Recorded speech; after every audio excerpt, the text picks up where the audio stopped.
ನಮಸ್ಕಾರ ಸ್ನೇಹಿತರೆ, ತಮಸೋಮ ಜ್ಯೋತಿರ್ಗಮಯ ಚಾನಲ್ಗೆ ತಮ್ಮೆಲ್ಲರಿಗೂ ಸ್ವಾಗತ. ಈ ದಿನ ನಾನು ಋಗ್ವೇದದಿಂದ ಆಯ್ದುಕೊಂಡ ಒಂದು ಕಥೆಯನ್ನು ನಿಮಗೆ ಹೇಳ್ತೀನಿ. ಇದು ಮಹರ್ಷಿ ವಿಶ್ವಾಮಿತ್ರರು ಹಾಗೂ ಮಹರ್ಷಿ ವಸಿಷ್ಠರಿಗೆ ಸಂಬಂಧಿಸಿದ ಕಥೆಯಾಗಿದೆ. ವಿಶ್ವಾಮಿತ್ರರು ಹಾಗೂ ವಸಿಷ್ಠರು ವೇದ ಕಾಲದ ಸಮಕಾಲೀನರು. ಇವರಿಬ್ಬರು ಆಧ್ಯಾತ್ಮಿಕ ತಿಳುವಳಿಕೆಯಲ್ಲಿ ಬಹಳನೇ ಮುಂದಿದ್ದರು. ಮಹರ್ಷಿ ವಿಶ್ವಾಮಿತ್ರರು ಕ್ಷತ್ರಿಯ ಕುಲದಿಂದ ಬಂದವರು. ಇವರು ಸ್ವಲ್ಪ ಸಿಟ್ಟಿನ ಸ್ವಭಾವದವರು, ಗಾಯತ್ರಿ ಮಂತ್ರದ ಮೂಲ ಆರಾಧಕರು. ಹಾಗೆ ಮಹರ್ಷಿ ವಸಿಷ್ಠರು ಬ್ರಾಹ್ಮಣ ಕುಲದಿಂದ ಬಂದವರು. ಇವರು ತ್ರಯಂಬಕಂ ಯಜಾಮಹೇ ಸುಗಂಧಿಂ ಪುಷ್ಟಿವರ್ಧನಂ ಊರ್ವಾರುಕಮಿವ ಬಂಧನಾತ್ ಮೃತ್ಯೋರ್ಮುಕ್ಷಿ ಯಮಾಮೃತಾತ್ ಎಂಬ ಮಹಾ ಮೃತ್ಯುಂಜಯ ಮಂತ್ರವನ್ನು ಕಂಡುಕೊಂಡವರು. ಇವರಿಬ್ಬರ ಮಹರ್ಷಿಗಳ ನಡುವೆ ಒಮ್ಮೆ ಒಂದು ವಾಗ್ವಾದ ಉಂಟಾಗತ್ತೆ. ಆ ವಿಷಯ ತಪಸ್ಸು ಮೇಲೋ ಅಥವಾ ಉತ್ತಮರ ಸಂಘ ಮೇಲೋ, ಯಾವುದು ತುಂಬ ಮುಖ್ಯ, ತಪಸ್ಸು ಮುಖ್ಯನಾ ಇಲ್ಲ ಉತ್ತಮರ ಸಂಘನ ಅನ್ನೋ ವಿಷಯದಲ್ಲಿ ಇಬ್ಬರ ಮಧ್ಯೆ ವಾದ ಉಂಟಾಗತ್ತೆ.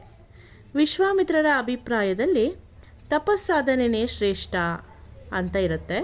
ವಸಿಷ್ಠರ ಅಭಿಪ್ರಾಯದಲ್ಲಿ ಉತ್ತಮರ ಸಂಘನೇ ಶ್ರೇಷ್ಠ ಅನ್ನೋ ಅಭಿಪ್ರಾಯ ಇರುತ್ತೆ. ಇಬ್ಬರು ವಾದದ ಮಧ್ಯೆ ಯಾವ ತೀರ್ಮಾನಕ್ಕೂ ಬರೋಕ್ಕಾಗಲ್ಲ. ಆಗ ಇವರಿಬ್ಬರು ನಾಗದೇವತೆ ಆದಿಶೇಷನ ಬಳಿಗೆ ಹೋಗಿ ತೀರ್ಪು ಕೊಡೋಕ್ಕೆ ಅಂತ ಬೇಡ್ಕೊಳ್ತಾರೆ.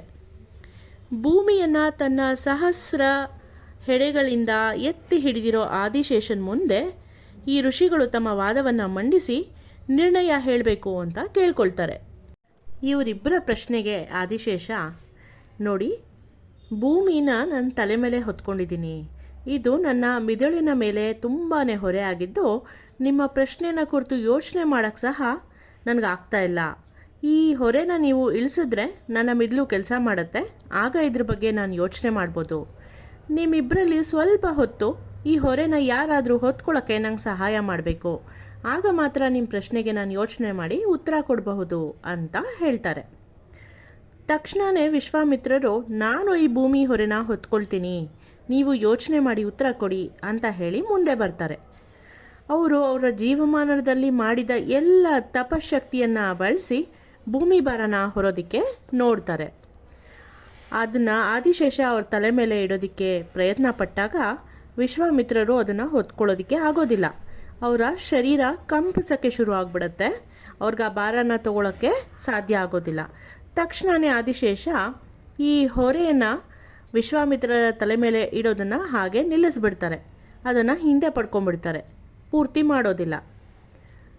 ಅದಾದ ನಂತರ ವಸಿಷ್ಠರು ಮುಂದೆ ಬರ್ತಾರೆ. ಆಗಲಿ, ನಾನು ಪ್ರಯತ್ನ ಪಡ್ತೀನಿ.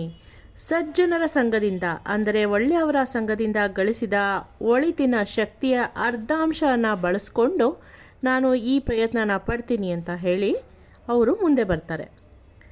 ಆಗ ಶೇಷನಾಗ ಭೂಮಿಯ ಹೊರೆಯನ್ನು ವಸಿಷ್ಠರಿಗೆ ವರ್ಗಾಯಿಸ್ತಾರೆ.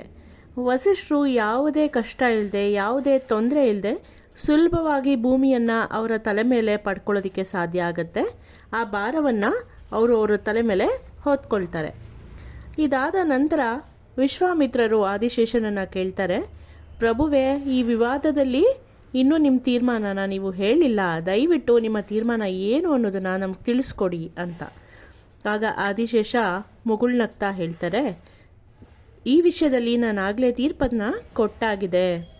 ಯಾರಿಗೆ ಭೂಮಿಯ ಭಾರವನ್ನು ಹೊರೋದಕ್ಕೆ ಸಾಧ್ಯ ಆಗಿದೆಯೋ ಅವರ ಶಕ್ತಿ ಪ್ರಭಾವನೇ ಹೆಚ್ಚು.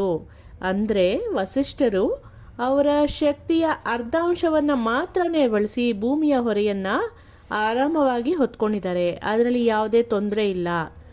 ಆದ್ದರಿಂದ ಇದರಲ್ಲಿ ವಸಿಷ್ಠರೇ ಗೆದ್ದಿದ್ದಾರೆ.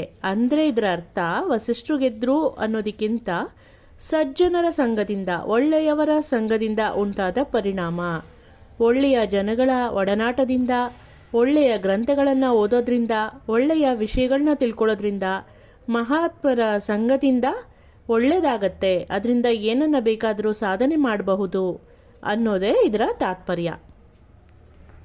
ಧನ್ಯವಾದಗಳು.